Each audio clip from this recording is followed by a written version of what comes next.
Hello दोस्तों, मैं सुभय कुमार। दोस्तों, 65 बीपीएससी के क्रम में या 66 जो बीपीएससी दे रहे हैं उनके लिए दोस्तों वीडियो है जो इम्पोर्टेंस वीडियो है। क्योंकि जो कृषि एग्रीकल्चर से रिलेटेड जो भी डेटा है हम उसको 2 या 3 पार्ट में करके लाएंगे। जो उस कृषि का टोटल है, आपका रोजगार से कृषि, फिर आपका बिजनेस से कृषि, ई कॉमर्स से कृषि, विपणन से कृषि, ये सब इम्पोर्टेंट एक दूसरे से कनेक्टेड होता है दोस्तों। तो इसको आपको 2-3 पार्ट में इसको लाया जाएगा। और जो भी योजनाएं हैं भारत सरकार की जो इम्पोर्टेंट हो जाती है आपको मेंस में लिखने के लिए, तो उसको भी दोस्तों करंट डेटा के साथ India year book, NITI Aayog का डेटा, मिनिस्ट्री ऑफ एग्रीकल्चर जो रिपोर्ट्स आई है उस रिपोर्ट्स से है जो दोस्तों इस सब कलेक्शन किया गया है और करंट डेटा के साथ है। तो आप है जो इसको कहीं ना कहीं जो आप यूज कीजिएगा मेंस के एग्जाम में, जब आपको कृषि से रिलेटेड आ जाएगा डेटा तो लिखने के लिए। तो दोस्तों इसके क्रम में हम है जो स्टार्ट करते हैं। अगर वीडियो अच्छा लगे दोस्तों तो जरूर शेयर कीजिए। वही मेरा मानक होता है कि हमने जो काम कर रहा है, जो काम कर रहे हैं, जो आप लोगों के लिए पसंद करते हैं और इसको है जो देखते हैं। वीडियो को लास्ट तक जरूर देखिए दोस्तों, बहुत इंपॉर्टेंट रहता है वीडियो। दोस्तों, हम कृषि से रिलेटेड है, एग्रीकल्चर से एंड करेंट डेटा के बीच में हम आपसे हम बात करेंगे। दोस्तों, कृषि से रिलेटेड है जो जो डेटा है, जो डेटा है जो भारत सरकार की जो डेटा है उसमें 54.6% लोग भारत स्तर पर, बिहार स्तर पर ज्यादा है। बिहार स्तर पर आपका है जो 75-78, कभी कभी है जो 82% के आसपास भी देता है। तो आप है जो दोस्तों एक प्रत्यक्ष और अप्रत्यक्ष रूप से इसमें भी है जो डिवाइडेशन होता है। लेकिन जो दोस्तों डेटा है 54.6% जो है इससे जुड़े हुए हैं। इसमें आपका जो जीडीपी में है जो 17.4% है, जो ये है जो योगदान देता है कृषि का। ये धीरे धीरे 1950 से घटते घटते 17.4% पे आ गया है। दोस्तों, इसके अंतर्गत जो विभाग आते हैं, कृषि विभाग, सहकारिता एवं कल्याण विभाग, कृषि एवं कल्याण विभाग मंत्रालय, ये है जो दोस्तों कृषि से रिलेटेड है जो कार्य करता है। पशुधन का अलग जो डिपार्टमेंट जो पशुपालन के लिए वो अलग है, कृषि से रिलेटेड आता है, उसमें कनेक्टेड होता है, लेकिन उसके लिए 2 अलग डिपार्टमेंट बनाए गए हैं। पशुपालन विभाग है अलग है। तो ये जो कृषि से लिए 3 डिपार्टमेंट है। ये है जो एमएसपी जो होता है दोस्तों, जो आपके जो फसल पे दिया जाता है, मिनिमम सपोर्ट प्राइस, ये है जो कृषि एवं लागत मूल्य आयोग के द्वारा है जो इसको लागत इसको दिया जाता है। इसकी स्थापना 1964 में हुई थी दोस्तों। इसकी स्थापना जो है 1964 में हुई थी। और जो वर्तमान में अभी कोविड-19 के समय जो है, इससे पहले है जो 24 फसल पे दिया जा रहा था और अभी है जो वर्तमान इसको 14 फसल पर कर दिया गया है। आप है जो इसको देखिएगा। और उसमें भी क्या है कि 50% से 83%, ये है जो दोस्तों कब से किया गया है, तो एम स्वामीनाथन जो रिपोर्ट्स आया था 2003 में, जिसको अभी लागू नहीं कर पाया है किसी ने, जो उसका सीटू मूल का जो है आपका जो देना है उसमें 50% वो है जो अभी तक नहीं दिया गया है। तो दोस्तों उसी के आधार पर जो है जो 2003 का जो स्वामीनाथन आयोग है उसी के आधार पर एमएसपी है वर्तमान में है जो उसी को मैंने नॉर्मलाइज करके है जो उसको है जो गवर्नमेंट है जो देती है। तो वर्तमान अभी 14 फसल पे दरी है, इससे पिछले साल 24 फसल पर दिया था। और 50% जो देती थी उसको 83% कर दिया गया। उसके अंदर में बहुत सारे कैलकुलेशन है, वो बाद में है जो आपको समझाएंगे हम। आय दुगनी करने का लक्ष्य है जो दोस्तों 2022 तक है जो रखा गया था। और राष्ट्रीय नीति जो हम मंजूरी जो मिली थी कृषि के ऊपर, जो राष्ट्रीय नीति की जो मंजूरी मिली थी वो 2007 में है जो इस मंजूरी को है जो सबसे पहले स्वीकारा किया था। तो ये मंजूरी है जो 2007 में राष्ट्रीय कृषि मंजूरी। तो है जो दोस्तों कुछ इंपॉर्टेंट पॉइंट्स है जो आपको यहाँ आप इसको इंट्रोडक्शन में लिख सकते हैं अगर आपको कहीं ना कहीं है जो इसकी जरूरत पड़ सकती है। दूसरी चीज है कि दोस्तों जो भारत सरकार के द्वारा कार्यक्रम चलाए जा रहे हैं उस कार्यक्रम का उद्देश्य क्या है, कब स्टार्ट हुआ था और उसका क्या मायने रखता है कृषि के ऊपर, उसके लिए क्या इफेक्ट पड़ता है और भारतीय अर्थव्यवस्था में उसकी क्या मजबूती है और किसानों को इससे कितना भला होता है, इसके बारे में हम है जो दोस्तों आगे देखेंगे। प्रधानमंत्री कृषि सिंचाई योजना दोस्तों, ये है जो 2015 में है जो इसका है जो स्टार्टिंग किया गया था। प्रधानमंत्री कृषि सिंचाई योजना ये है जो जल शक्ति मंत्रालय और प्लस ग्रामीण विकास प्लस गंगा संरक्षण विभाग है जो मिलकर है जो इसको है जो दोस्तों चलाता है। ये है जो 2-3 डिपार्टमेंट मिलकर चलाता है। जल शक्ति मंत्रालय है जो ग्रामीण विकास और प्लस गंगा संरक्षण विभाग, ये है जो दोस्तों 3 को मिलकर ये जो इसको चलाता है। ये है जो 50,000 करोड़ का है जो दोस्तों इसमें है जो रखा गया था 2015 से 2020 तक के स्थिति में इसको है जो रखा गया था, जो आपका जो कृषि सिंचाई योजना थी। और इसके अंदर इसका जो उद्देश्य था दोस्तों कि जमीनी स्तर पर सिंचाई में निवेश समन्वित करना, कृषि योग्य क्षेत्र को विस्तार करना, जो भी कृषि योग्य क्षेत्र है उसको है जो विस्तार करना सिंचाई के माध्यम से। पानी का अपव्यय को कम करना, जो पानी बेकार हो जाती थी उसको अपव्यय उसको कम करना, और खेतों में जहाँ जो जिस खेतों में जरूरत हो वहां तक है जो उसको उपलब्ध कराना। प्रति बूंद अधिक फसल के एक स्लोगन पे है जो दोस्तों ये है जो चला था, प्रति बूंद अधिक फसल, इसका है जो स्लोगन था, ध्यान रखिएगा, प्रति बूंद अधिक फसल।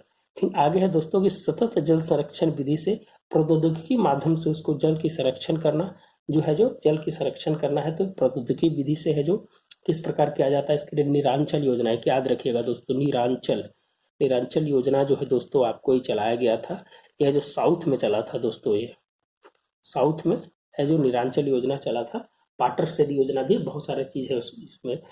फिर है जो दोस्तों सतत जल संरक्षण विधि प्रौद्योगिकी माध्यम से है जो इसके लिए विशेष से जो प्रकार की जो व्यवस्था की गई थी। अब भूमिगत जलाशय के रिचार्ज में वृद्धि करना, हमारा जो भूमिगत है उस जल की जो वाटर लेवल है उसको ऊपर करने में ये जो किसी सिंचाई योजना का बहुत बहुत इम्पोर्टेंट माना जा रहा है। दोस्तों आप है जो कोई भी चीज लिखिएगा तो उस रिपोर्ट्स को जरूर लिखने की कोशिश किया जाए जो वर्तमान रिपोर्ट से है। जैसे मान लीजिए कि वर्तमान में भी अटल भूजल योजना भी आया है, तो उसके बारे में भी हम चर्चा किए हैं इससे पहले भी, लेकिन याद रखिएगा कि 78 जिलों में है जो 7 राज्यों के 78 जिलों में चालू किया गया है। अब वर्ल्ड बैंक की सहायता से है जो उसमें है जो ये योजना को लागू किया गया है दोस्तों। इसमें आपका वर्ल्ड बैंक है जो आधा वर्ल्ड बैंक देगी, आधा भारत सरकार देगी, तो है जो कहीं ना कहीं दोस्तों इस सब चीज को है जो आपको ऐड करना होगा, लिखते समय ऐड करना होगा, तो आपको एक आंसर बहुत अच्छा बनेगा। तो दोस्तों प्रधानमंत्री कृषि सिंचाई योजना से अंतर्गत है जो इतने इंपॉर्टेंट पॉइंट थे जो आपको हमने दिया है। चलिए दोस्तों कृषि क्रेडिट जो इम्पोर्टेंट है जो उसके लिए हम चर्चा करेंगे, ये 2-3 पार्ट में आएगा दोस्तों, क्योंकि हम वीडियो को छोटा बनाते हैं कि आप है जो उसका लाभ जरूर उठाएं। कृषि क्रेडिट है जो दोस्तों 2016-17 में किसानों के लिए, किसानों को लोन प्रोवाइड करने के लिए, किसानों को उसके जीवन स्तर को बनाने के लिए, उसके उत्पादन में वृद्धि के लिए कहीं ना कहीं सरकार का जो सहयोग होता है सब्सिडी के रूप में, कहीं ना कहीं किसान क्रेडिट के लिए, तो जो किसान क्रेडिट कार्ड भी है जो चालू हुआ था दोस्तों, आपको पता है 2016-17 में दोस्तों इसका है जो 900 हजार करोड़ रुपया है जो इसके लिए रखा गया था। फिर 2017-18 में है दोस्तों इसको 10,000 से माने 100,000 करोड़ से भी ऊपर है जो इसका है जो इसको लागत है जो इसको कर दिया गया। फिर है दोस्तों कि इसमें सबसे इम्पोर्टेंट चीज है कि जो भी किसान क्रेडिट वाला जो कार्ड है, जो सिर्फ कृषि क्रेडिट वाला कार्ड है, उसको सालाना 3 लाख रुपए तक की कर्ज मिलता है, और वो है जो ब्याज दर होती है दोस्तों 7% होती है, और ये ब्याज दर अगर समय पर अगर इसको भुगतान कर दिया जाए तो ये दर है जो 4% कर दिया जाता है। अगर आप कंटिन्यूअस ले रहे हैं, अगर आप उसको जमा कर दे रहे हैं तो है जो आपकी ब्याज दर घटकर 4% हो जाएगी। और बिहार में दोस्तों ये 4% पे ही है जो इसको दिया जाता है, अगर समय पर दे दिया जाता है तो उसको 3% कर दिया जाता है। तो ये है जो इकोनॉमिक सर्वे का डेटा था। दूसरी चीज है कि दोस्तों जो राष्ट्रीय जो कृषि क्रेडिट कार्ड है दोस्तों, वो है जो उसमें बहुत सारी खामियां भी है दोस्तों, कि जिनके पास भूमि कम होती है उसको कम पैसा मिलता है। तो इसमें सबसे ज्यादा इम्पोर्टेंट हो जाता है कि दोस्तों की इस योजना के बारे में लाभ सब लोग नहीं उठा पाते हैं। जो मैंने मान लीजिए जो साक्षर नहीं है, जो वहां तक नहीं पहुंच पाते हैं, तो है जो इसका लाभ नहीं उठा पाते हैं। कहा जाता है दोस्तों कि एक रिपोर्ट्स के अनुसार 20% लोग ही हैं जो जो जो भूमिया जो जिनके पास भूमि है 20% ही है जो इसका लाभ उठा लेते हैं। 37% लोगों के पास जानकारी नहीं होती है, और कुछ ऐसे जो बचे हुए हैं वो जानकारी लेने से डरते हैं कि अगर हम लोन ले लेंगे तो हमारी जमीन को है जो बंधक बना लिया जाएगा। तो एक रिपोर्ट से राजस्थान स्टडी का एक रिपोर्ट था दोस्तों, उसके अनुसार है जो ये बात है जो कही गई थी। वहाँ के प्रोफेसर ने इस चीज को है जो बताया था कि 20% लोग हैं जो इसका फायदा उठाते हैं। तो आप जो इस तरह से है जो दोस्तों इसको कृषि क्रेडिट से रिलेटेड है जो आप लिख सकते हैं।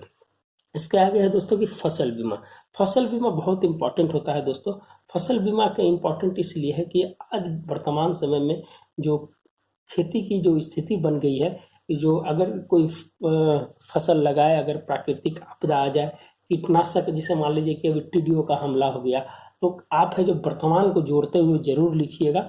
और बिहार के बक्सर में भी अभी है जो हाल फिलहाल में आर्मी बॉर्म करके एक है जो वहाँ के किसानों को बड़ी परेशान किया था। तो आप है जो इस चीज को है जो आप समझने की कोशिश कीजिएगा कि हमको है जो बिहार से कनेक्ट करना है। अब बक्सर जिले में भी है जो कुछ दिन पहले ही रिपोर्टिंग की गई थी कि बिहार में आर्मी बॉर्म करके है जो वहाँ कीड़ा था जो बहुत है जो वहाँ का फसल को बर्बाद किया था। तो प्राकृतिक आपदा, कीटनाशक, बीमारियां और मौसम की अनियमितता के प्रतिकूल अगर किसी भी प्रकार की अगर समस्या अगर किसानों को होती है तो इसके लिए दोस्तों है जो फसल बीमा योजना है जो चालू किया गया है। और एक राष्ट्र एक योजना के अंतर्गत ये काम करता है। क्या करता है दोस्तों? एक राष्ट्र एक योजना। इसके अंदर दोस्तों क्या है कि राष्ट्रीय कृषि योजना और मौसम आधारित फसल बीमा योजना, ये दोनों को है जो इसमें है जो क्लब किया गया है। और उसके बाद है जो नारियल खजूर बीमा योजना है जो इसके अंतर्गत को भी है जो लिया गया है। नारियल खजूर योजना जो आपका साउथ के जो केरला उरला का इलाका है दोस्तों, वहाँ लोग है जो इसकी कृषि खेती के रूप में ही करते हैं, तो इसीलिए उसको भी है जो उसको में अटैच किया गया है। इसी का नाम है दोस्तों प्रधानमंत्री फसल बीमा योजना। 2016 में इसको है जो क्लब करके इसको कर दिया था। इसमें क्या है दोस्तों कि 7 खरीफ फसल, 5 रबी फसल और प्लस बागवानी जो है जो बागवानी फसल है उसको है जो इसमें है जो इंक्लूड किया गया था। जिसमें अगर खरीफ फसल अगर की आपकी होती है तो 2% और रबी फसल है तो उसका प्रीमियम का 1.5% और बागवानी का 5% इसका है जो कवर करता। और यह जो दोस्तों ये प्राइवेट कंपनी जितना भी बीमा योजना करती है उससे है जो उसका ज़्यादा है जो इससे रिलेटेड होता है। इसमें भी खामियां है देखने के लिए मिली है दोस्तों कि बहुत सारे, जैसे इसका जो आकलन किया जाता है, आकलन है जो सरकार है जो सेटेलाइट के माध्यम से करवाती है। सेटेलाइट के माध्यम से करवाती है तो कहीं ना कहीं है जो एक आकलन लगा लिया जाता है और आकलन लगाने के बाद है जो उसका है जो भुगतान किया जाता है।